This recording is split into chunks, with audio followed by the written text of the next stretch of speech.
What is up, everybody? Welcome to the Can't Stop Playing podcast, episode 2. I am your host, GhostRobo / Zach, and joining me today, as always, is a man headed straight for America, Scott Game Riot. Hello. So yeah, I've got like an 11-hour flight next week, which I'm nervous about. Now, are you excited? Okay, so for me as an American, I get very pumped about international travel, or like the allure of going to Europe is so high. Do you have that allure about coming to the States? Yeah, it definitely is there, but I'm just like so like worried about the 11-hour flight because I'm not a big person of like. I mean, I guess most of my life I'm sitting in like almost like one space, but I can go out and do things. So you're kind of like in an airplane constantly, basically. Yeah, it's just like, oh, I'm gonna go mental. And if I'm like in the middle of like five, like Joe, you have like an aisle, don't you? It's like there's 5 seats. If I'm like in the middle, which I'm sure I will be, and I won't know the people around me, it's gonna be just a nightmare. I presume you have the same issue I have, which is like the long leg airplane problem. Yeah, so you want the aisle to like throw your legs out there. So what's your flight contingency plan? What are you bringing on the plane? What are you planning to do for this 11 hours? I'm not sure. I might bring my laptop with me, but I don't have any like handheld stuff, which is probably bad, isn't it? Are you bringing snacks? You're just gonna try to just brave it with nothing? Just gonna brave it with. Hopefully, there's some good movies on in the plane. But yeah. When I flew to Korea, it was about 13 and a half hours, and I brought like literally 2 lunch boxes full of food and snacks. I had my 3DS, my Vita, my iPad mini, my laptop. I was just ready to go with bags of plenty. But yeah, that'll be exciting to meet up at E3. So like, I think Americans kind of have this view still of the world, like, oh, America, people are really excited to come here, and we've got these big cities, and forget that. Definitely like that still, I think. Do you think so? Even though like you've got London right there, which is just as London's massive like or more. Probably one of the best cities in the world, I think so, from what I've been to.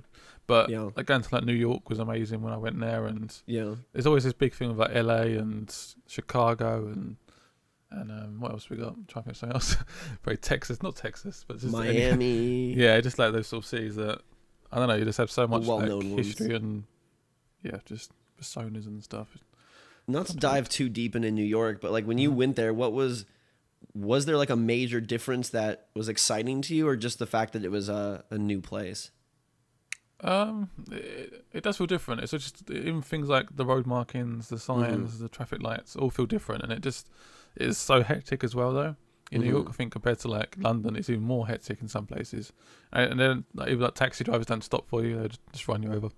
They're like honking their horns all the time, and it's different, not different. So that just a cool, fresh feel, just like if I was to go to your country, which should hopefully happen later this year. So we are traveling to E3 in about a week now, under a week, I guess. You're going on Sunday, aren't you? I'm going on Saturday. Yeah, less than a week. So we will be in the big Los Angeles for the big show, which seems like it's shaping up to be a great show. We'll touch on that later. First, though, we've got a healthy slew of games. We had probably, I would say, the biggest release week of the year so far, maybe?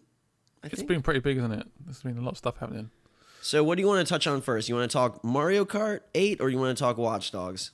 Let's go for Mario Kart first. Okay, so Mario Kart, I will helm this one as the resident Nintendo fanboy. Okay, there's 2 kinds of games, I think. There's games that are fun to play, and then there's games that are fun to play as. And to me, like, Mario Kart, there's no role-playing. It's not exciting to be a kart driver of these goofy vehicles, but it's so fun to play because it controls super well, and every race seems to have, like, this manic, frantic finish to it. So like at times that's very frustrating, but the way that they've put the items in there, the way that they've tuned the AI, the way the courses all work out with like a healthy amount of path options, like I'm impressed by that. There's usually, even if it's not a shortcut, like there's 2 kind of routes through the same path. They've kind of widened the courses in Mario Kart 8 and given us more routes through the course, and it seems like there's always a photo finish unless you're playing on 50cc, which why are you playing on 50cc? Is it really easy? I haven't really tried that mode out yet. Is it just a lot easier? It's just the AI is a lot weaker and a lot slower. I mean, your cart is slower as well, but they're slower. Yeah, it's not like the difficulty definitely curves up with the number increase, but I mean, I could tell like all the fine details, and I'll get into some of them, but I think this game is just, it's the best Wii U game hands down. Yeah, And I Super saw Mario that. 3D World was really good, but this one is like, it's just Fun, I can isn't it? yeah, I can see it being a game that is really potent and viable for years to come. Like this is a Mario Kart that looks absolutely gorgeous. I know, you're not the biggest Nintendo fan, but don't you think it looks beautiful? It definitely did. When I first done it, I actually put it on the. For some reason, my Wii U set to the wrong resolution. I was like, "What? This looks terrible." But then I switched it up to like full HD. Right. I mean, it's not like as crisp as perhaps what I'd like. Sometimes it does feel a little bit. It's not like a completely crisp like Mario. Still, it's still got that little jaggedy edge a little bit. But it does look really, really pretty. The colors look amazing in that game as well.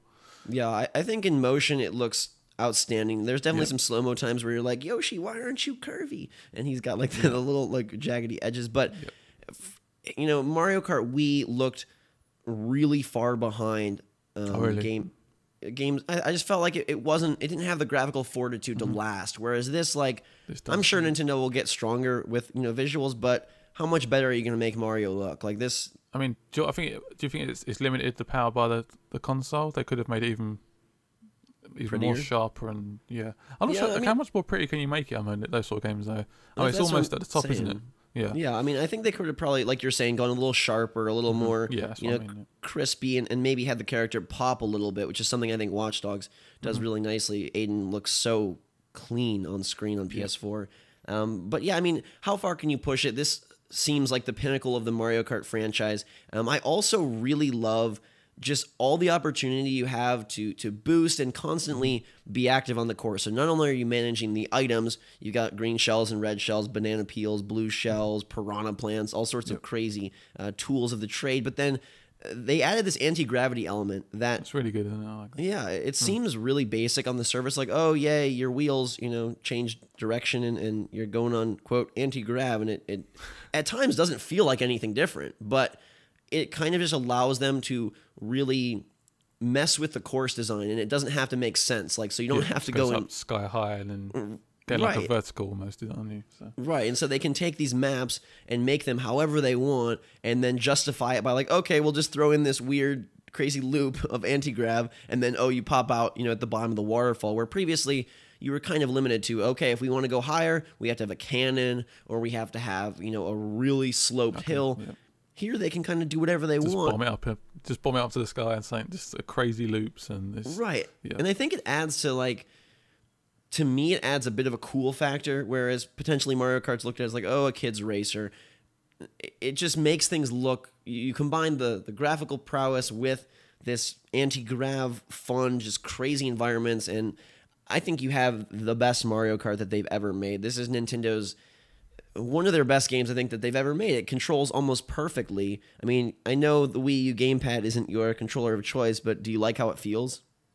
I'm not sure about the Wii U pad, but the game itself. And the game itself was really nice. I never played Mario Kart much on the Wii, so I'm still trying to get used to the mechanics of it. And I think after a good 30 minutes, 45 minutes, just trying the tracks, the first cup, I was getting used to the obviously the drifting and stuff, and trying to leap after a jump. Once you get into the flow, it feels like really good, but it can become a little bit frustrating for me at some points when I'm in the lead, doing well, and all of a sudden I'm just getting hit, bang, bang, 3 times, literally so quickly after each other. It does. I'm just sitting there flopping around for ages. Right. That's something I feel mixed about, because you have this item barrage problem where if you get in the lead too early, you're bound to get smashed with 5 items in a row and lose. So it almost makes you want to play poorly the first lap, and then a little better the second lap, and then really good the third lap. But at the same time, if this game did not have the items, and you can turn them off if you want, but if it was just straight up kart racing, I don't know that it would be as fun.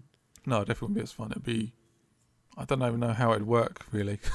Because even though it's frustrating to have, you're on the final stretch, and then it's red shell, green shell, bomb, and now you're in 6th place. It at least makes you always feel like you have a chance, and I think that's what makes co-op racing, or I guess couch multiplayer racing, so fun, is that even if you feel out of it, you never feel out of it. You feel like there could be some crazy... It almost takes the Mario Party system of a board game and giving every player a chance at all times to do something stupid to win. And maybe it makes the other people frustrated as heck, but it gives everyone a viable chance to win throughout the 3 laps. I mean, if you tried online yet, how does it work? Do people like hang back a bit at the start, or does everyone just gun it for the lead, or because I think tactically it would be stupid to go like in the lead within the first couple of laps online for me anyway. Yeah, online. I'm of two minds about online, because the first thing about online that I will mention is that it controls and plays lag free perfectly, and I'm very impressed that Nintendo was able to make that happen, because historically they aren't the online company. They aren't futuristic with tech really in that sense of the word, but here they've established a really good system, and that makes me excited for Smash Brothers, because if that has a good online, I think that only boosts its reputation within the video game community. But in terms of what you're saying, the issue that I have with online, and I've noticed some other people having it as well, is that the item balance seems really off. So when you're playing like the Grand Prix against the computer, typically if you're in like 9th place, you'll get a really good item, and if you're in 1st place, you'll get really crappy items. But online seems to not follow that same pattern. So you've got people getting... So it's all equal sort of thing. Yeah, you've got people getting like crappier items at the bottom of the pack and great items at the top. And, I think also when you have the AI racing there, they're kind of controlled by the game, right? So they don't do anything totally sporadic. But when you've got 12 people all with items, it can feel even worse of that, like, oh God, just hit. Okay, you're in first and you're in last place within like one corner. Almost. And then you don't have that item like a bullet bill or a piranha plant or a lightning cloud to jump you back into the pack. So there's a little bit, I've seen quite a few people mention frustration with that. But that aside, like, it plays really perfectly. I didn't notice any issues. It's a little slow going, like in the lobbies. There's a little bit of too much downtime probably in between races. They let you vote on races, and it seems a little slow to load. Hopefully that's saying that can be patched, though. Yeah, they could definitely fix the item balance. I think they surely could. The coin thing, turning that into an item, I think was kind of a mistake. You can collect up to 10 coins during a race, and that will boost your speed by a little bit. Is it online as well, then? Yeah, and that's the most common first place item.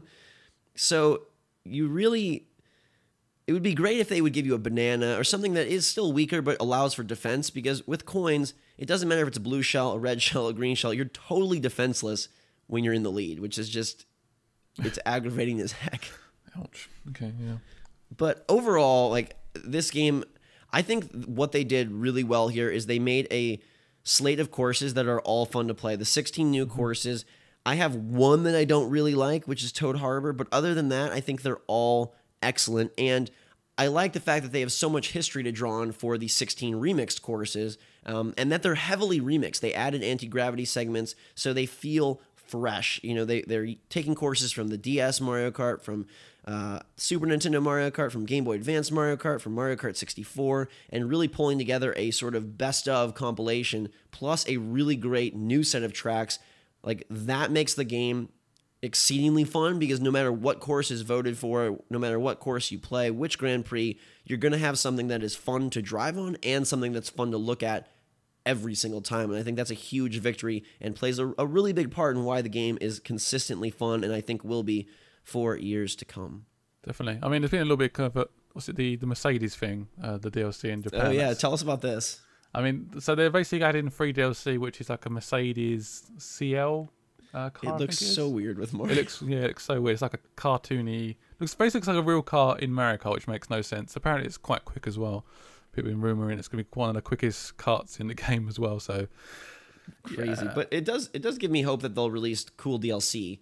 Exactly. Yeah. For the game, and they did that with Mario Golf. And if they can bring in some new characters, maybe a mode or some battle stages, that'll be really fun. Just briefly, last point, the battle mode is not what you would want and expect. It's not the traditional 3-balloon arena-based combat that we've had in the past, but it's still strangely fun in a weird way. You're racing around modified versions of the tracks and basically just going in laps, trying to hit as many people as you can within a time limit, which sounds completely dumb, but it's actually a lot of fun, and it forces you to be offensive instead of just go and hide in a corner, which I like. It really requires you to be precise with your shell throws, and that's kind of a fun, different take on the battle mode.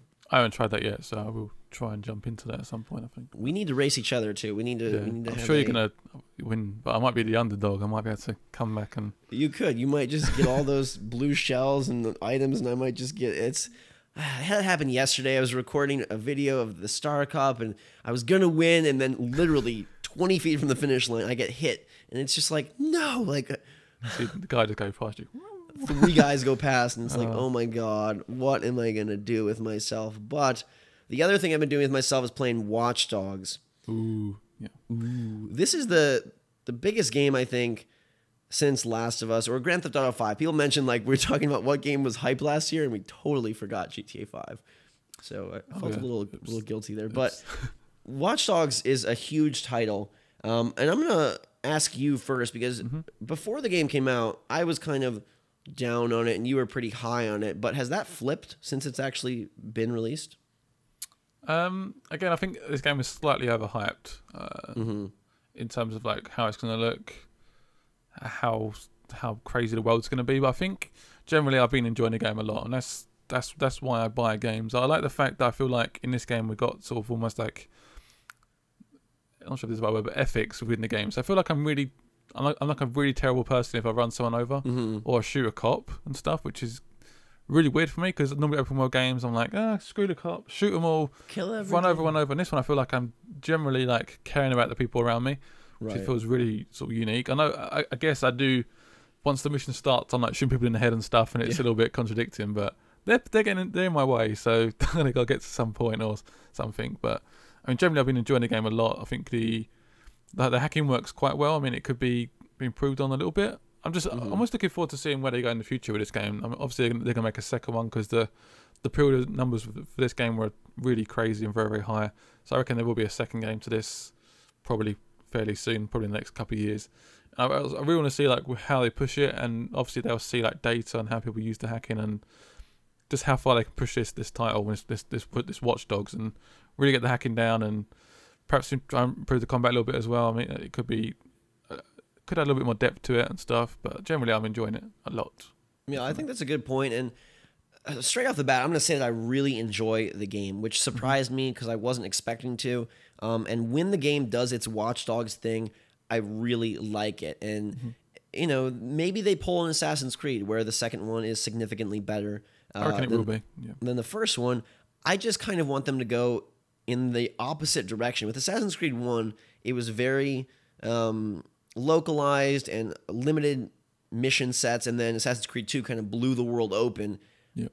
I think I would like Watch Dogs better if it was a linear game, or at least a more focused game, because to me the most fun parts of that game are the campaign missions, are the parts where you're hiding in a building, hacking the cameras, hoping the guards don't see you, distracting them this way, running over, to hack another door, getting in, gathering the intel you need, and then getting out. Like that to me is what's super fun. The cover system feels great. I like the way that you can manipulate the environment, even if it's simple and repetitive, right? Like bringing up the little pieces of cover or opening and closing doors, hacking streetlights. That, to me, I had no intention of that being fun, and I've loved it. And I mentioned with Mario Kart, like Mario Kart's a game that's fun to play. To me, Watch Dogs is a game that's fun to play as, because I really get into the role of Aiden, and, sure, pressing square to hack isn't that exciting, but within the environment, within the situation, it becomes really cool. I mean, I've done a mission is fairly far into the game. I think it was in Act 2, like halfway through Act 2. I literally done this whole mission without actually getting inside at all. I didn't actually get inside the whole restricted area. I just used the cameras and just kept moving around. Open up these shutters, access the point, and then I literally done no combat and walked away. I was done. Which is just like, I was like, what? And it clearly, you can walk in there and shoot people, but I didn't. I just walked in there and just hacked away using the cameras, which is so cool. I like the fact that I used a camera to a camera, and I'm just like circling the whole area, and I just think it works really well. Absolutely. I mean, it's a game that gives you lots of options. You can play it like a Grand Theft Auto and go through and kill everyone, and clear out the area and win the day. But I think that, there's definitely a Splinter Cell huge influence here. And when the game does that thing, the detective thing, the Splinter Cell thing, I feel like it's at its best. And it's interesting because when it was first revealed, I was very much under the impression that Aiden Pierce was a hacker detective guy and was going to do everything sort of like in the shadows. And then as the game, was more and more revealed and delayed, all of a sudden it became much more about vigilante and blowing stuff up.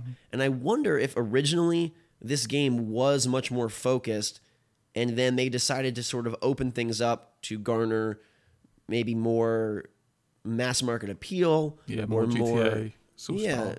Blow out the city. It looks really cool. But to me, like, the side mission stuff is pretty boring. I don't really...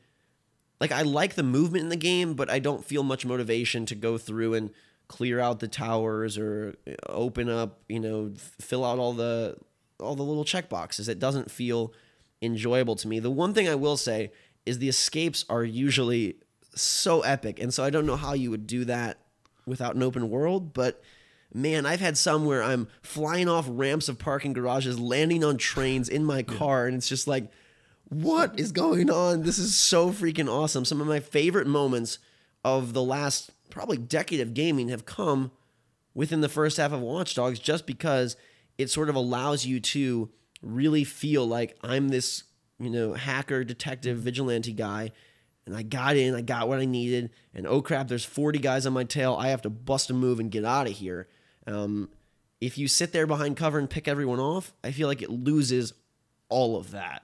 Yeah, I mean, the good thing about YouTube is that I like watching how people deal with things. I think me and you do it fairly similar in some ways. I saw some people just literally gunning down every cop, and I'm like, this looks evil. What are you doing? Just like gunning everyone down. Then they go, oh, yeah, we can escape now. Well, I literally jumped into a car and just ran off that bridge and just went off really quickly, and I got away without killing any cops. And I feel like I'd done a good deed. I got what I wanted, and I left very, very quickly. I mean, the one thing I'm not sure about, perhaps the driving feels a bit weird at times. Stuff like you can jump on a motorbike, you can slam into a car like really hard, and it just shakes a little bit, and it's like, okay, what's going on? I might try that when I get There's back. a little bit of... Okay, so Aiden Pierce is this guy. He's trying to save his sister. He's doing all these things, but at the same time, you can beat people half to death with a baton, and there's a little bit of incongruency with Aiden is this hacker, and there's all these hackers around in this CTOS system that's spying on everyone and sees everything, but the police can't find Aiden. He's just wandering the streets, beating people up, and that's why he says he puts his mask on, because he can't be identified. Right, but they have cameras that can see inside people's houses and everything they're doing, but we can't figure out who this vigilante guy is. It's a little silly. I mean, to me, the driving part, I think the game looks the worst and is the most boring when I'm in a car. I guess so, yeah. And driving I just feel like and stuff. I think Grand Theft Auto does open world a lot better, and kind of fully commits to being this crazy open world game. You got rocket launchers, you got helicopters, you got jet planes. Watch Dogs is okay, you can ride a bike or you can ride a car. Or a train. We can stand on a train, but why do I have this giant world? It feels almost tacked on, and to me, this may sound negative, but I mean it in the best way possible. If Watch Dogs had come out 3 years ago, I think it could have been Game of the Year. But in today's doesn't have a chance. Day, it doesn't have a chance because of the... You can tell by the scores, to be honest. The scores weren't that high for this game. And part of me felt like it was fairly harsh. It's 7s, I think I saw, 7, even 6s, I think I saw at one point. But generally, I think user reviews were even lower. People were hating on this game quite a bit because it was so overhyped from that initial E3 trailer. I mean, obviously the E3 trailer does look...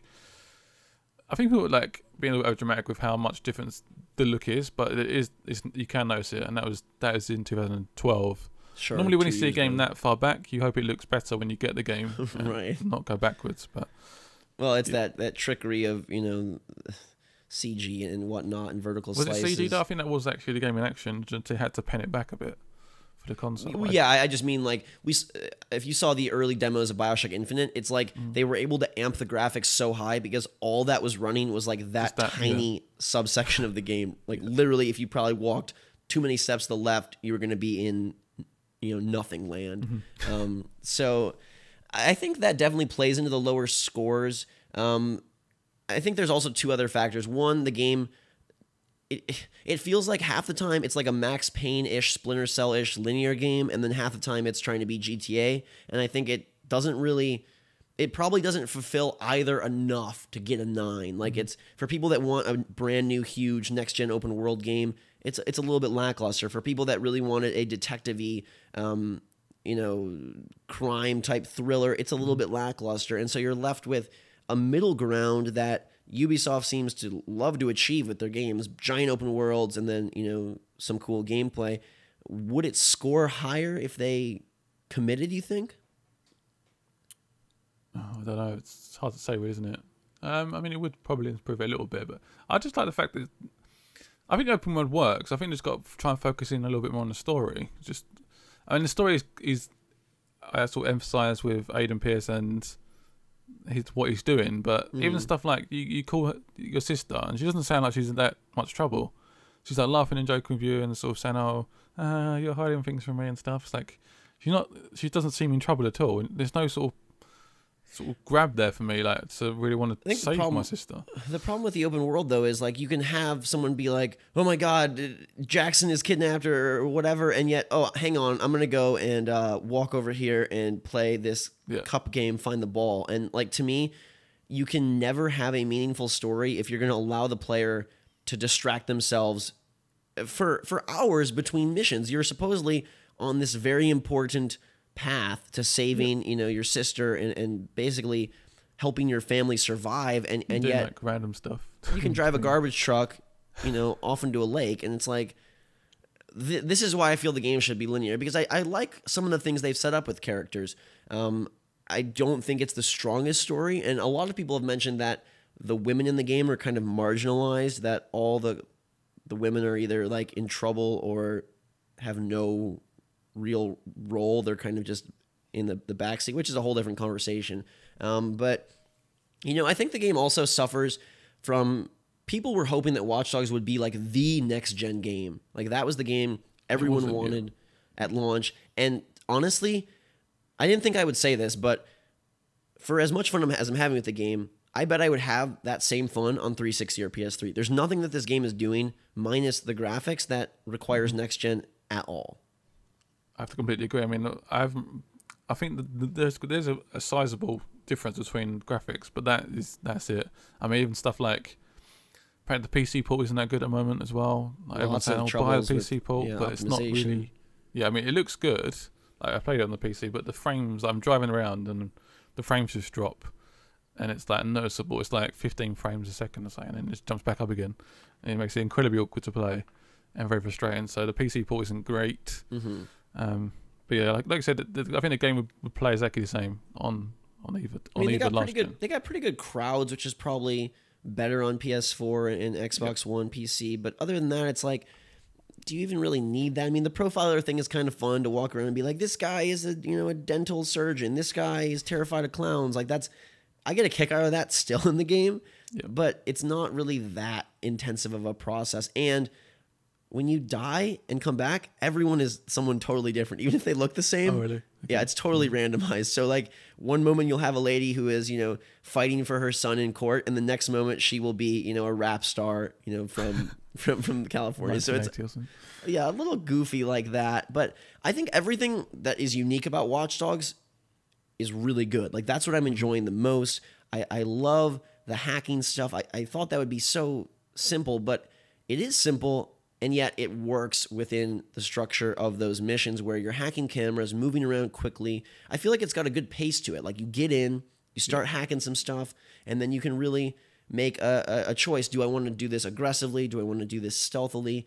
I mean, there's a little bit of weirdness. Like, you blow up a whatever you want to call it, like an electric box, and they're like, what happened? Someone died. And then 5 seconds later, they're like, oh, we're just going to... walking around again. Just going to forget about it. But, like, that stuff is still fun, like being underneath people and hacking an alarm so they all run that way. Like, that is really cool, and I wish that they would not have to do all the other checkboxes. I think that, the open world stuff kind of, works in some ways. The escapes are fun, the chases are cool, but if this was more of a Splinter Cell game, like, I feel like it would be a far stronger title, and I think you would get that stronger story because they would have more ability to sort of play with your emotions. They could drag you into situations and force you to go at that pace.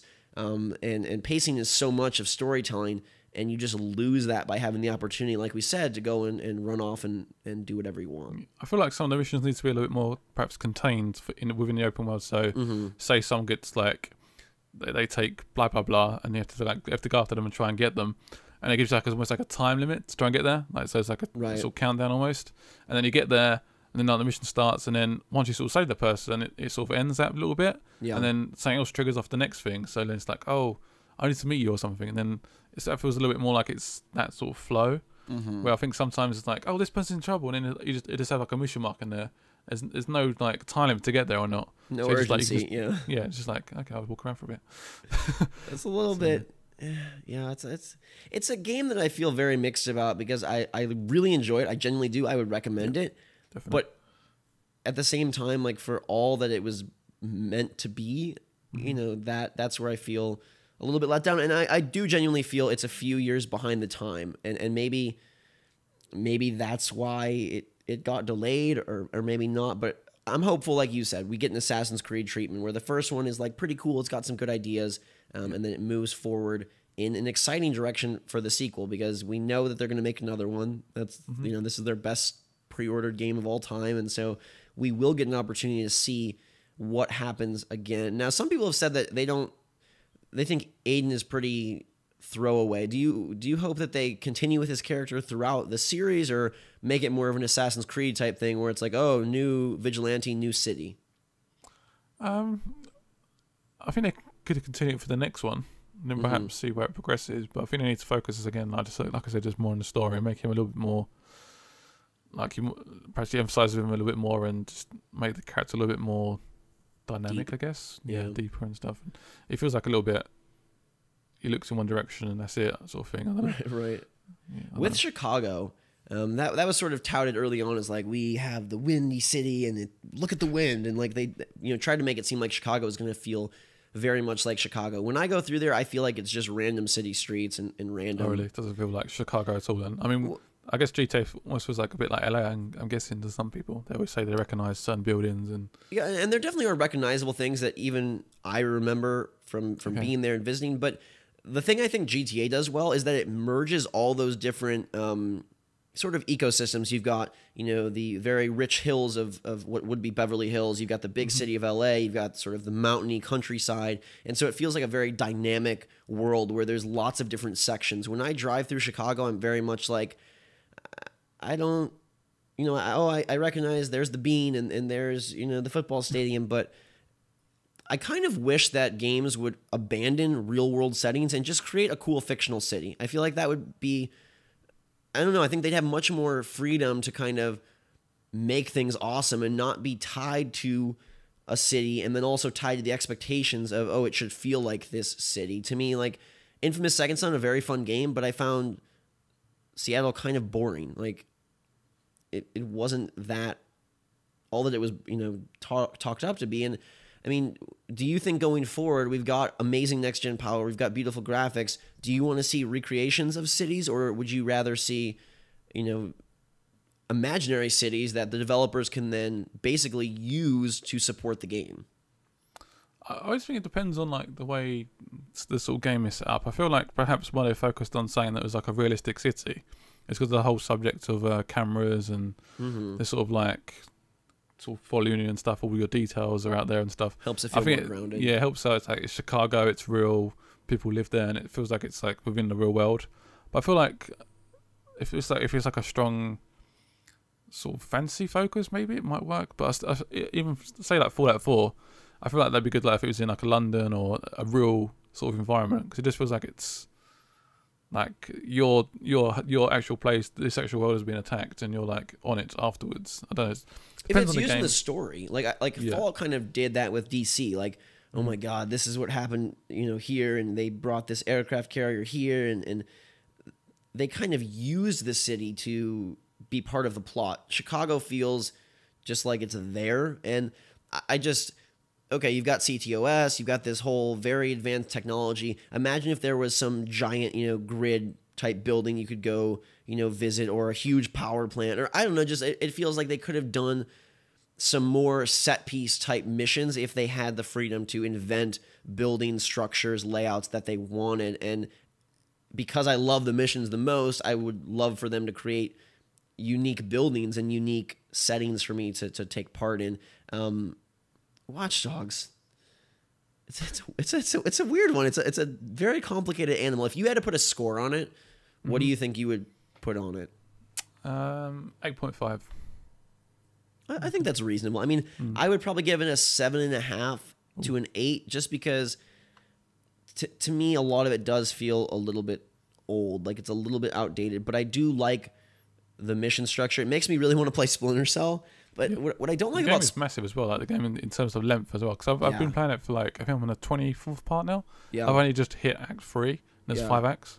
So the main campaign is supposedly a good 15 to 20 hours long, 18 to 20 hours long, which is pretty impressive for.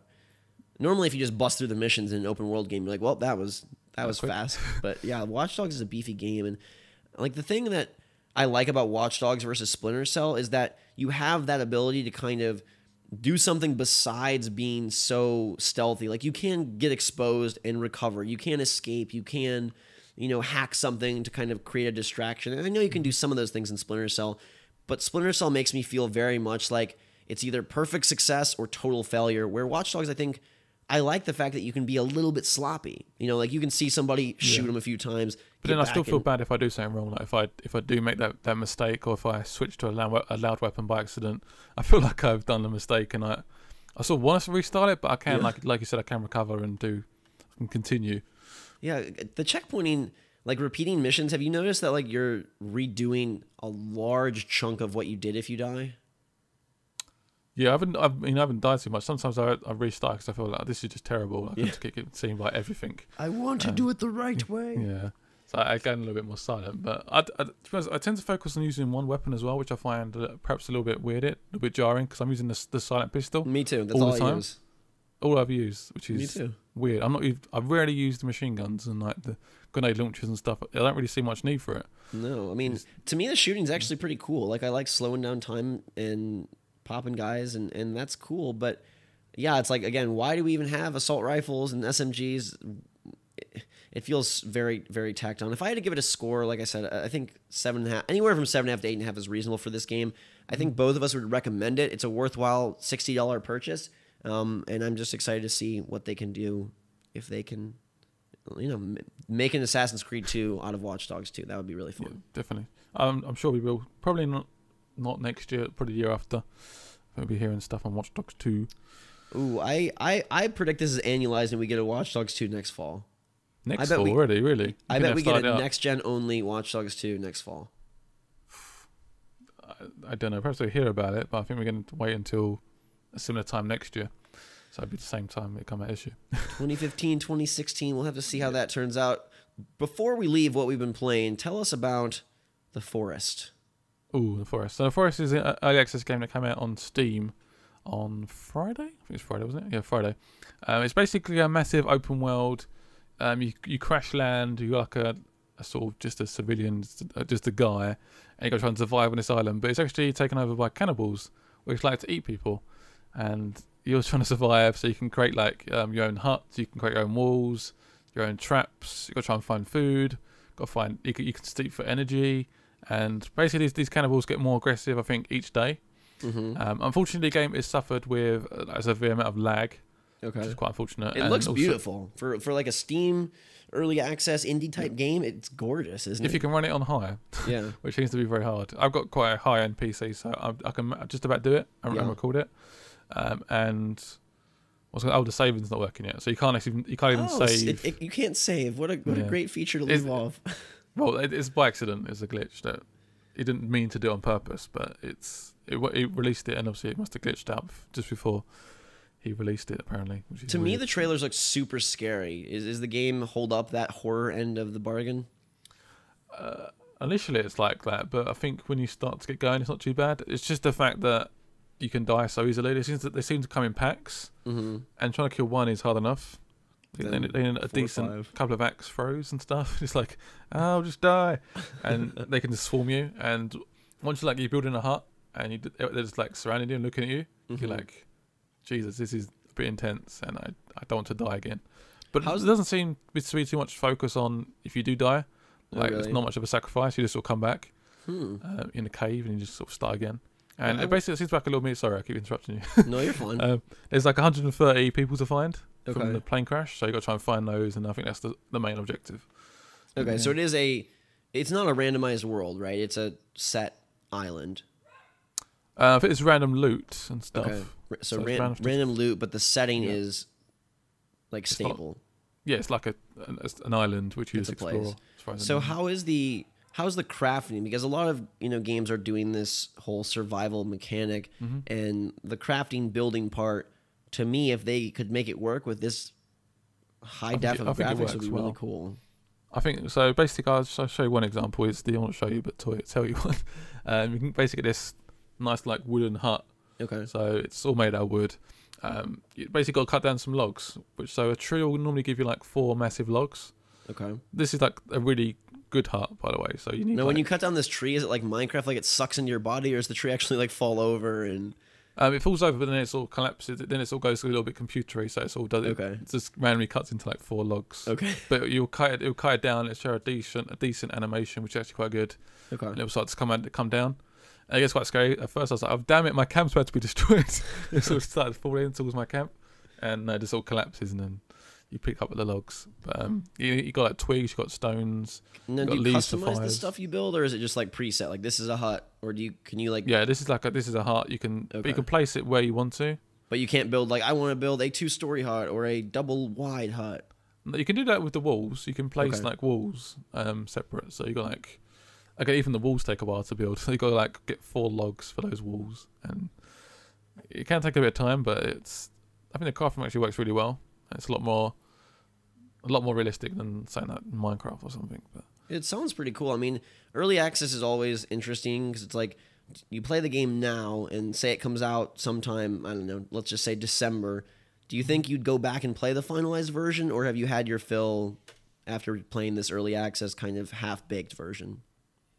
If they keep adding stuff in, there seems to be like a lot of slots to like craft new stuff, which I think could be interesting. So if they keep adding like new stuff in there, but generally I feel like I could play this game now as long as the saving worked, and it would be fine. So it doesn't feel like it's 50% done. It feels pretty complete. It feels like it's like a done game, but it's gonna keep adding stuff. I mean, more options for like huts, and you can even build like a boat, which is quite like a little raft thing. You can just go into the water and just sail off.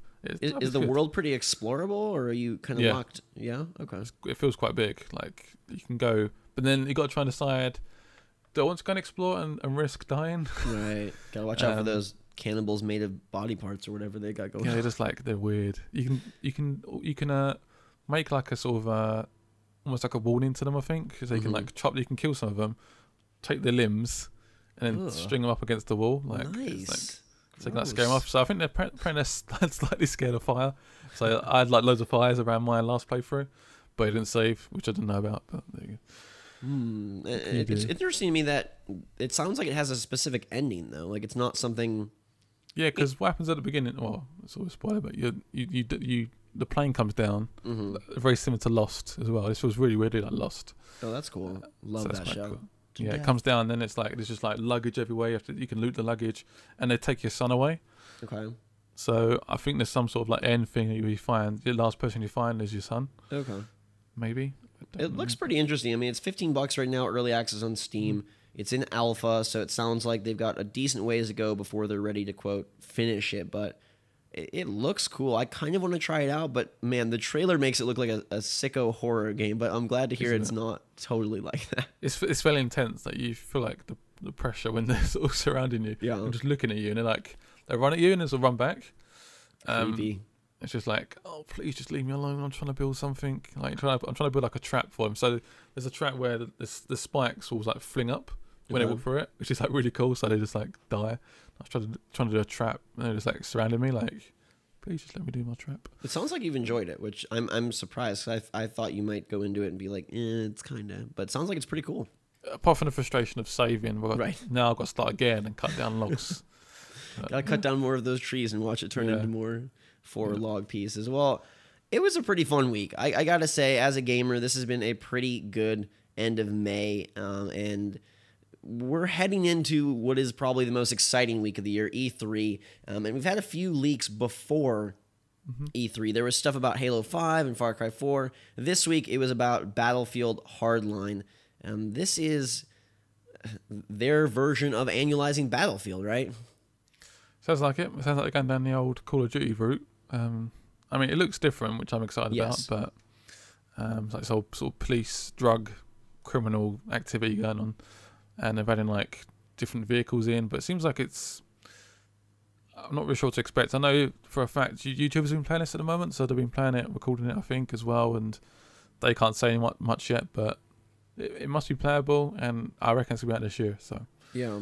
So there was a video leak that was supposedly an internal video for EA, and this was when it was called Project Omaha, and they showed single player, multiplayer. I thought it looked pretty good graphically and interesting because they're kind of totally changing up the multiplayer, because it's now sort of cops and robbers instead of, military versus military. So it looks to be almost Payday style multiplayer mixed with Battlefield, which could work well. And apparently that video is 6 months old, so we'll be seeing a much more recent build at E3 in a week. And yeah, I think this is definitely coming out this year, and I will give them the benefit of the doubt because they're doing something different. If it was just Battlefield 5, I would be totally bored and like not even really want to play it. But because this is Battlefield Hardline, that they're kind of spinning the series in a different direction, and it is being made by a studio that I trust, so they have a chance to, do something. Visceral has made great games in the past. Sure, they don't have the same staff. People have left, but if they add some of that storytelling to the single player, if they add some tweaks to the multiplayer, we could have a game that bears the Battlefield name, but doesn't just feel like, another annualized Battlefield. I'm generally excited about seeing how this goes. I'm looking forward to E3 and seeing this game. I'm hoping we can play it.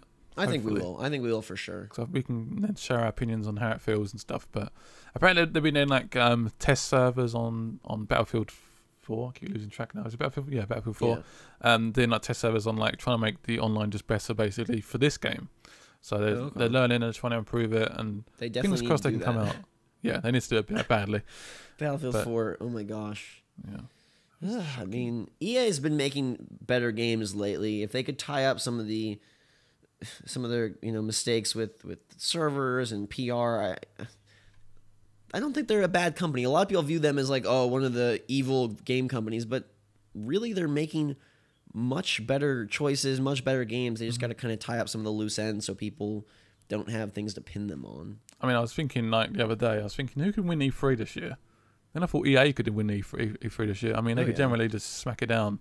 There's so much stuff potentially coming out for that console. They've got a really wide breadth of games. I mean, you've got Battlefield Hardline, then you can jump all the way over to something like Madden, then jump all the way over to something like Mirror's Edge 2, then jump all the way over to something like Star Wars and FIFA. Yeah. So much stuff coming out. They really can cover bases in a lot of ways. And Dragon Age. Yeah, like I didn't even think about that. That's and potentially Mass Effect could be announced this one. Like, everyone keeps saying it's going to happen. Yeah, the rumor is that it's Mass Effect Contact, which we assume would be the Contact Wars, where they first meet aliens. Which I know you don't like that name, but I don't like the name. I think it should be called. Well, I guess it doesn't make sense if it is Mass Effect 4, but it takes place as a prequel. I guess it doesn't really make sense, does it? Right. It's like a sort of weird Star Wars thing. I'm just excited to see what it looks like. How they can make the character creation all beautiful and pretty.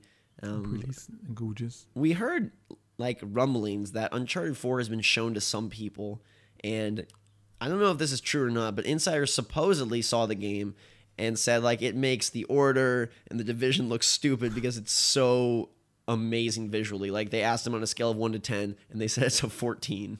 I'm not sure. I think it's going to look better than that Division trailer we saw, which I can't imagine the game looking that good now, but if it looks better than Division, I'm like, how do you do this? Well, if it's linear, they have a chance to really, I guess so, focus in and kind of just make everything super pretty. I know it's a 2015 title, but I still hope that it's 2014. I know It's not. I'm afraid. there's no chance. I mean, The Order 1866 was delayed till February, which is like, I don't know that I was that excited for the game, but it at least was something. I think it looks potentially interesting, that game. It looks like a linear thing, and I like linear games recently, especially since The Last of Us. The sort of... I think we're just missing something on it because there's 4 characters, and yet they say you're only one dude, but all 4 are with you seemingly constantly. So have they just not revealed multiplayer, or doesn't it feel like we're missing a piece of the puzzle or something? What with The Order? I'm guessing The Order, we're very early into information on. We haven't really seen much, or we've seen like little bits of slices of gameplay. Right. I mean, it looks fairly interesting. I like the sort of futuristic Guns Victorian times and stuff. But I keep hearing about The Last Guardian being at E3 this year as well, which is interesting.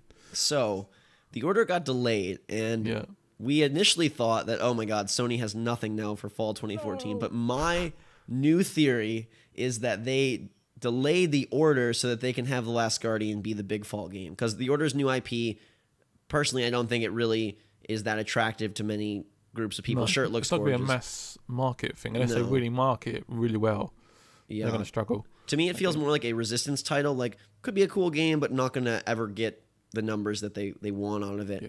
So my new prediction is that they reveal The Last Guardian and it's releasing in November. That could be one of the last announcements, I think, or something to do with Rockstar, and just like. But then again, that's like, I still think is that enough games still? That's basically like Drive Club and. I don't think it's enough, but I do think like. It will do. Well, more than Uncharted 4, more than a new Mass Effect, more than even a new Rockstar game, I think The Last Guardian would be the most talked about game at E3. Whether it's deserving or not. If it looks good enough, if it looks next gen enough, and I think if it comes out exactly the same, people are like, what? I think it could be ready because they've been working on it seemingly forever.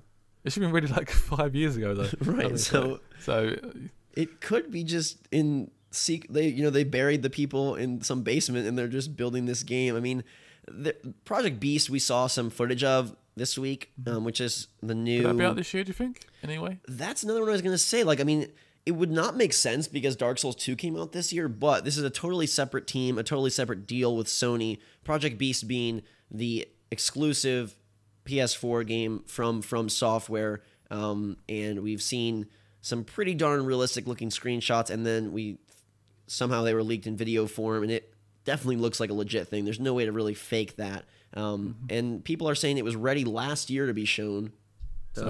So now there's a hope. Do they go? I mean, Sony is putting their conference in movie theaters, and the rumors I've heard is that they wouldn't do that if they had nothing to show. So that's true. Yeah, I figured that. My thinking is that even though all the way up until this week I was like, Sony is going to suck at E3, I'm kind of a little bit really excited that they may have 2 or 3 games like ready to go that would surprise the heck out of all of us. Definitely. I mean, we should do like some sort of like mini podcast straight afterwards as well, I think. Or, after the conferences? Yeah. Oh, absolutely. Yeah, we can do it in person. We can share a microphone. Oh my God. Get all close and personal. In terms of other E3 leaks and things this week, I just wanted to share a few rumors, and you can tell me what you think of them. New Resident Evil title, not numbered, but definitely a next-gen Resident Evil. Does that pique your interest? Honestly, at the moment, no. After the last 6, one was like the last good one was 2 games ago. So they have to change. If they change it up, I'm sure they're going to come out with like really impressive graphic trailer, and I'm like, oh yeah, I'm psyched now. But then generally, I used to wait until I play it and stuff. Their gameplay needs a lot of work. Yeah, I think the franchise is a franchise has a lot of hype around it, but the last few games, I mean, what was that one that they released? It was like not a mainline game. It was multiplayer focused. I don't even remember the name. Resident Evil. Don't remember. Oh God, what was this called? It came out was it like a tapped on thing with the last game? No, it came out 2 years ago or something, and it was a terrible. I'll find it, but it was absolutely atrocious. I know that some people liked Resident Evil Revelations. Operation Raccoon City is the game I'm thinking of. That oh God, I thought was just abomination. I generally got angry playing that game. There's a walkthrough up, one of my first walkthroughs, and I'm generally getting really angry playing it. Generally, again, like it's very rare for me to start showing that in video form, but I was just getting really frustrated with it. Just stupid game. So that one's a little bit for you. What about, and this is going to be announced in a few days, supposedly, what about Homefront 2 from Crytek? This is supposedly next-gen only. Homefront being the game that featured North Koreans basically conquering the United States, and it was kind of a mediocre shooter with a decently okay multiplayer. Would that be with EA again then as well? Would that be with EA? I would assume. I'm not sure, but apparently it's being announced this coming week, so like in a few days, and it's a next-gen only game So it's going from to be announced Crytek. before E3. Yes. Yeah, it's okay. Does that pique your interest? That would pique my interest in more than like Resident Evil, I think. Yeah. So if they really pushed that game, I think they could be interesting. But I don't like Crysis that much. The last Crysis game wasn't that good. Yeah, Crytek's an interesting company because It's very tech driven, isn't it? yeah, and I mean they did initially they were tied to Far Cry, which I mean that's been totally spun off into Ubisoft's hands, but it seems like their latest games have not been. I mean, Rise was like okay, kind of. That's all you can say, though, isn't it? Yeah, there's nothing more than. It's like it's okay. It was an okay launch title. That's the best you're gonna get from that. If they, I mean, next gen only has me excited. That's the part that I like about it. And the last one I'll bring up is that Guerrilla Games is supposedly working on and ready to reveal their new IP, which will be a open world RPG featuring a redheaded girl, dinosaurs, and all sorts of other exotic plants and creatures. It sounds really random, but it could be interesting, I guess. But I like that it's unique. yeah, exactly. It's not, Not Killzone 24 or something. right. It's not steampunk. Yeah. It's not fantasy. It sounds like it could be something like, to me, I get a Destiny vibe out of it, like futuristic but colorful, which, who knows where they go gameplay wise, if it's something like Elder Scrolls or more turn-based or, who. Yeah. Who that I mean, that's I think Destiny is a big game in this E3 as well. I mean, they got to show us something. They got to prove why this is the biggest game of the year. We are playing that game, so hopefully you'll hear on that. Yes, I'm so excited. Cannot wait. That'll be one of the first things we get to do there. Is get our hands on Destiny and bring you guys some of that goodness. Some knowledge. So hopefully, well, not hopefully, it's a for sure thing. So we'll be talking about that and playing that before E3 even starts, which is, I cannot wait because I want to find out if that game is all that it's being hyped up to be, kind of like Watch Dogs. But Destiny is a different kind of hype, I feel like, because they have Bungie behind it. So it's almost like we give them the benefit of the doubt. Okay. Yeah. But what I've seen, I'm not like, oh my god, I'm sort of semi-excited about it, but I'm not really like, I have to buy this game. It's another one that I feel like we're missing pieces of the puzzle too, because right now in my head, to me, Destiny is Borderlands, and I don't think that's what it is. I hope not, at least. But I really hope it isn't, because Borderlands is coming out already this year. So. Right, there's a pre-sequel, but when I think of Destiny, I'm like, it's prettier Borderlands, right? Yeah. I was talking to Jake about it. I'm like, "Are you excited to see this game?" And he's like, "I don't want to play another Borderlands." And I'm like, "No, it's not Borderlands." Wait, yes, it kind of. It may be. Hopefully, we find out more. One other quick one I forgot earlier is that Mortal Kombat, a new Mortal Kombat game is being announced this week, and that one is. Is that 100% for sure? Yeah, then? Ed Boon says Combat Continues, who is the creator of Mortal Kombat or the head of NetherRealm, and IGN says they're revealing a new game on Monday. And Ed Boon says on June 2nd, Combat Continues. So I think we're so you may hear something about that soon. Then, on pretty safe to hear that. In terms of other E3 stuff, the one company that is the most under wraps seems to be Nintendo, and I don't know. I'm hearing that every company is going to have a great showing. So this should be a really fun year. Regardless, I keep getting nervous and then I get more excited again, and I get nervous again. It's kind of like a roller coaster. Like, oh, there's nothing coming out, but wait, there's all these exclusives that might be secretly announced. Yeah, it's. I mean, even Sony was like, "What's coming out?" And then some said there's like 8 studios. We don't know anything. What's happening with those studios? So there's got to be something happening. Right. IGN wrote this article, just basically saying that, hey, you think PS4's lineup is bleak? They've been in the lead. They haven't had to reveal anything. Now that Microsoft has dropped the price, they're ready to go, and they've got all these studios. There's Japan Studio, Polyphony Digital, Sony Bend, Sony Santa Monica, Guerrilla Games, Media Molecule, Sony San Diego, Guerrilla Cambridge, Sucker Punch, and then they have a few more smaller ones that they didn't even list that all are currently apparently available for projects. So I'll ask you one question about E3, which is a lot of people are predicting that this show is all about the next 2 years and that 2014 is kind of going to be the odd man out. There's still a lot of good games coming out this year. If we can tack on a few new ones, a few unannounced ones, do you think 2014 will be considered a bad year, or do you think it could shape up to be pretty darn stellar? I think it's going to shape up to be quite stellar, honestly. I think a few more little titles, hopefully some few more exclusive. I think this year's going to be good. Got like Batman, Far Cry, Destiny, hopefully Call of Duty, which is good, Battlefield. There's a ton of decent stuff coming our way. So there's a lack of new IP, but I think we're getting... I think we're going to get good entries of like AC Unity should be, their first true next-gen one. I'm hopeful for that. Batman, like you mentioned, Far Cry 4. Dragon Age 3 looks good. Even that Middle-earth Shadows of Mordor game I'm hearing good things about. Excited to play that one at E3. And is that definitely going to be at E3 though? Oh yeah, that's a October release. So I think if it's not there, I'm very concerned. But yeah, apparently people have already played it, and it sounds fun. Like they're doing some unique stuff. You know what else sounds fun, Scott? Question time. Questions, letters. Send in your questions to GhostRobo@gmail.com. You want to ask us something about games, about life, about Scott's turtle, tortoise. That's where you do it. Subject line podcast. Email us away. The first email comes in from Andrew in Massachusetts, and he wants to know, what do you guys think of the Vita, and do you have any hopes or dreams for it? I have no hope. I do not own it. I do not expect much from this console. I mean, they could announce some stuff at E3, but I'm not hearing anything on that console at all. If they didn't announce anything the first, 2.5, 3 years it's out, I doubt... I think it just kind of got pushed under the rug real fast. I don't think they really care about it very much anymore, which is sad to say because it started out... It's going to turn into like a PS4 accessory rather than that's a gaming console. Remote play. Yeah. And I don't... It's sort of sad because it was very expensive when it first came out, but I don't think you're going to get...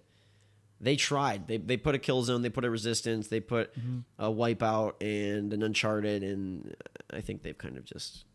I think you'll get a lot of PS3 ports is what I think you'll get. Yeah. But other than that, I'm staying on the Sony front. Jens from Sweden asks us, what do we think we'll see from PlayStation Now at E3? I'm a late bloomer gamer, and I feel like I missed out on a lot of games from the PlayStation 3 era and before, so I'm super excited to get my hands on PlayStation Now and be able to play all these classic games I missed out on. So the PlayStation Now is their download backwards compatibility service. It's streaming, isn't it, mainly? It's a streaming service, so it can stream like Last of Us onto your console with no disc, no download, and just play it. Right, and it's kind of thought to be a Netflix type service where you'll pay like a monthly fee to rent games or an individual fee to rent games. And I don't know, I feel like backwards compatibility was a big issue when the consoles first came out, but because we're getting so many cross-gen games and because so many people have not upgraded yet, I'm just wondering if this isn't as important at all anymore. It felt a lot more important between the PS2 and the PS3. I don't think it's that important anymore with people. I don't honestly think it is, but I think I'm sure they'll feature it briefly during the conference and probably mention it'll come out blah blah blah date and say it's going to be here and this is the price, and all these games will be there and just like list loads of games. Yeah, and like I'm sure they'll make a small. Not very. I'm looking forward to it. I mean, I probably won't use it much because I think I've played most of the games I want to play so far. Or have your PS3 still. Yeah, I still have it. I just bought a new one actually, or a pre-owned one. So yeah, it's not exciting for me, but I think it's exciting for other people that have just jumped into gaming and got PS4. I think something that's also like when it was first announced, we didn't know exactly what was coming out in 2014 and 2015, but now majority of the PlayStation 3 franchises have gotten or are getting sequels. So games like Killzone, games like Uncharted, games like Infamous, games like all that stuff is getting updated versions. So to me, it feels like unless you're a hyper fan, why would you dive backwards when you can just play Go forward. Yeah, go forward. I mean, I do have a follower who was super kind and gave me a beta code for this, so I'm going to be testing it out this week, and maybe I can and talk about my thoughts next week, so we'll see. Can you film that and just say, like, oh, this is me doing it? I mean, I guess. I don't know how they would know that I'm playing, true. Yeah. A PlayStation Now version of the game or the actual version of the game. There's about 12 or so games on there right now that you can test out, and I'm going to give it a go and see what I think. Let's see. This guy has asked the same question every week, I think since the beginning, so we got to answer it this week, which is Cruz from Chicago says, what do you think of the upcoming Ultra Street Fighter 4? And I guess fighting games in general, you can kind of expand that to, are there any fighting games you're looking forward to? I'm not much of a fighting game person, to be honest. What sort of stuff's coming out? We've got Mortal Kombat, a new one. Yeah. There's also talk of an Injustice 2. There's is that going to be this year as well, maybe? I would say next year. Ultra Street Fighter 4. There's Super Smash Brothers, which to me is what I'm excited for. Yeah, I'm quite excited for that after playing Mario Kart and I'm just happy I turned my Wii U on for once, which was nice. I was going to ask you, I'm surprised it still worked because I saw in your setup video it was kind of in a pretty low place down there. Oh, is it? Yeah, Poor Wii U. Poor Wii U. Asa Andrew from the UK asks, do you know if GTA 5 will be released on next-gen consoles? It's not been formally confirmed yet, but maybe we'll hear from it at E3. I think this is like a 97% go. Like, it's going to happen. It's definitely a go. I'm not sure when they're going to announce it, though. I don't think they're going to make a big deal of it at E3. They'll probably just announce it through like a trailer. Rockstar's never at E3, which is odd, but they're a weird bunch. I think they may be here this year during the Sony conference, maybe. Maybe if they have a new game. Yeah, I reckon there's this exclusive game. They may mention it briefly. They talked about an investors call this week, Take-Two did, and they mentioned that Red Dead Redemption is a permanent franchise, which got people excited that maybe we'll hear Red Dead. I guess they're definitely announcing something new it's coming up before like March, I think, March or April. So something new is coming. It's whether that's GTA next gen or Red Dead or Bully or anything from the spectrum of games. Yeah. I think you're very likely to get a GTA 5 next gen, almost for sure. I'm just going to go through this one real quick. Kendrick asked if we'll hear more from Kingdom Hearts 3 and Final Fantasy 15 at E3. I think you might get a trailer, but I don't think you're going to get like a demo on stage or anything like that. Those games, I think, are still far off. Square is usually very slow with both those franchises, so no, I don't think you're going to get as much as you probably want. And then this one, just briefly as well, this one is from Turlock, who says, do you think the Wii U is worth getting, or will Nintendo abandon it and release a new console soon? I think the Wii U still has at least a year and a half. I don't think you're going to see a new Nintendo console until 2016 at the earliest. So I think you're pretty safe on that purchase. Now, on to a bigger question.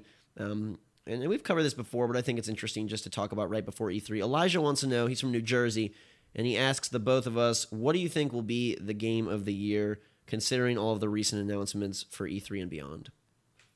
Oh, God. That is so hard to answer. I think we know it won't be Watch Dogs now. We have that established. I sort of knew that before I even played Did you? Yeah. So what are so far? It's hard to work out what I played this year and what I played last year. I guess a good way to look at it is, do you think there's anything that's already been released that has a chance, or do you think it's something coming in the second half?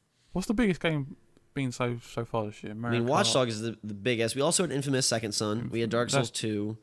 Okay. Mario Kart, Wii U. So that's the big... Titanfall, which people... No, that's not good. No. It's a good game, I'm just saying. This might be game of the year. Maybe Destiny, maybe Batman, maybe... I don't know. So many games it could be, couldn't it? Probably, it could be Batman, to be honest. It could wow people. I think it's going to be a next-gen version of a big franchise, is my guess. I don't see... I mean, I think it could be any of the Far Cry 4s, the Assassin's Creed Unities, the Batmans, I think Dragon Age 3 could even factor in if BioWare puts enough oomph behind it. But stuff like Infamous, stuff like Evolve, I think they're going to be cool, fun, top-tier games, but I don't see them getting the kind of worldwide love that something for Game of the Year would need. Destiny, I would love for it to be Destiny. I think both of us would, but I have no I will have more of a clue after next Monday, Tuesday. We'll be able to see. The final question, you always got to throw in one of these into every show, is from ZZ, and he says, would you rather be a werewolf or a vampire? So what, change into a werewolf, or be permanently just... Like, so you permanently have werewolf syndrome, so man by day, werewolf by night, or permanently have vampire syndrome and you know, not be able to go in the light and bite people and suck their blood. If it was like a Twilight version of vampires. I think we can think of it more as like a hardcore vampire. Yeah. Probably werewolf, maybe? I think werewolf is a good choice because it gives you at least half of the time to be normal. And you're not a werewolf all the time, are you? You're only doing certain moons. So, yeah, werewolf. So you just need someone to sedate you at night, and then, you know, you can live your life during the day. Vampire, you turn all pasty and need blood and live forever. And I mean, I'm quite pasty already, so... Yeah, maybe you're already a vampire. Yeah, maybe. Very interesting question. Again, send them in to GhostRobo@gmail.com, subject line podcast, and we will pick the ones to read for next week. Don't forget to follow us on Twitter. It's more important now than ever because we are going to be at E3 covering pretty much everything. I've got a lot of good stuff I'm seeing. Scott's seeing a lot of great stuff, and I think you're going to like some of the surprises we have in store for you. So follow Scott, GameRiot, at twitter.com/GameRiotArmy. I'm at twitter.com/GhostRobo. We'll have all sorts of goodies for you leading up to the big show. 6 days and counting till we head out there. It's pretty exciting. Crazy, isn't it? Crazy, I am crazy. very, very hyped. Thank you for being here, Mr. GameRiot. No problem. Thank you for having me. And thank you guys for listening. We'll probably be back with a short show next week just because we're getting ready to travel to LA. But we probably will have a little something, maybe just E3 predictions. Well, yeah, there'll be some sort of like a couple of announcements around there before we leave, I reckon. So saying up more combat and stuff like that. So. Right. We'll have a few comments on that, and then we'll be off to E3 where the schedule gets real crazy, and you'll be seeing lots of our faces and hearing lots of our voices. So until that time, thanks so much for watching. Hope you guys are having a great week. Until next time, we will see you all later.